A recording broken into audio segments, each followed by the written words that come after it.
When it comes to immigration to Canada, the definition of a family member could become confusing. To answer this question, please watch this video. But before I move forward, please subscribe to our channel and enable notifications.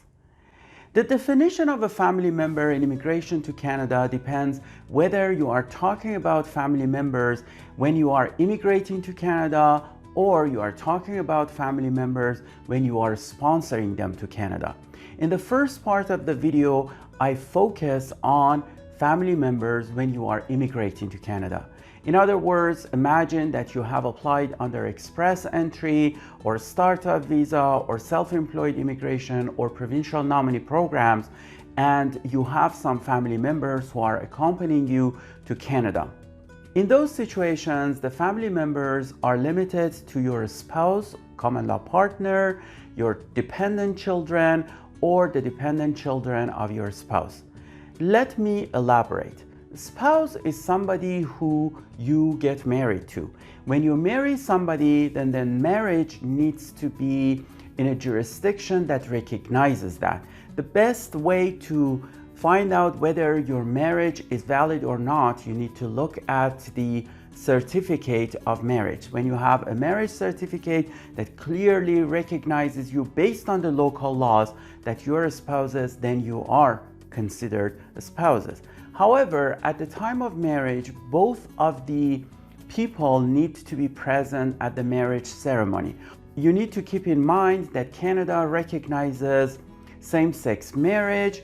What about common law partners? Common law partners are people who have marriage-like relationship or conjugal relationship for 1 year or more, and they also have cohabited. It means that they lived under the same roof, but at the same time, it's not just that they were roommates, but they were like married people. In certain circumstances, if because of persecution or penal control, those people could not cohabit, the immigration authorities may still consider this relationship a common law relationship. Dependent children are those children who are your biological children or your adopted children. They are under 22 years old and they are not married. If they are more than 22 years old, but you can prove that they are financially and emotionally dependent on you because of significant physical or mental health issues, then they may still be considered dependent children.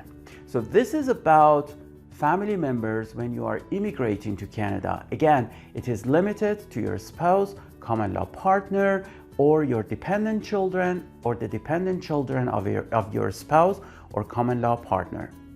What about sponsorship? When you are sponsoring your family members to Canada, then this means that you are either a permanent resident of Canada or a Canadian citizen, and of course you meet the requirements of a sponsor.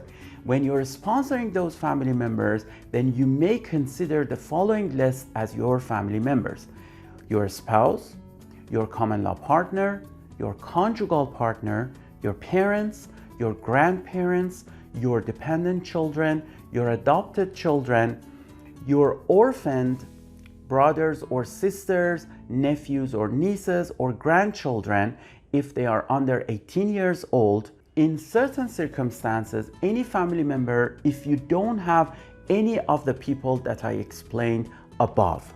We already talked about who is a spouse or common law partner.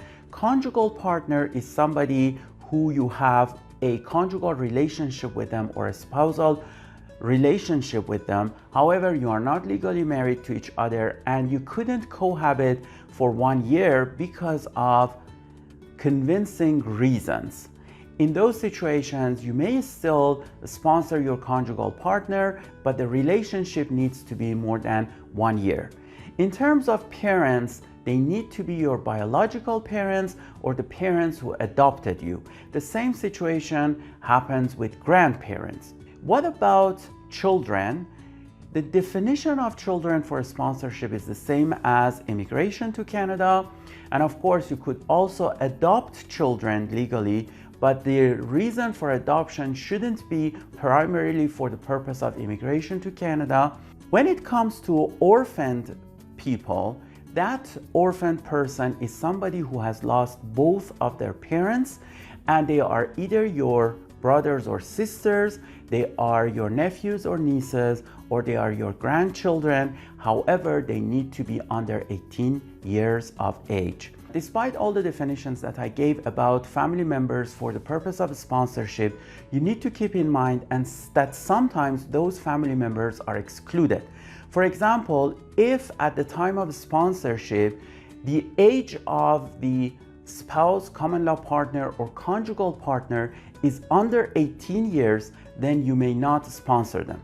Also, when you are sponsoring your spouse, if at the time of marriage, either you or your spouse was the spouse of another person, then you may not sponsor them. If the primary reason for marriage was just to immigrate to Canada, or the marriage is not genuine, you cannot sponsor your spouse or common law partner. Another example is the same situation with adoption.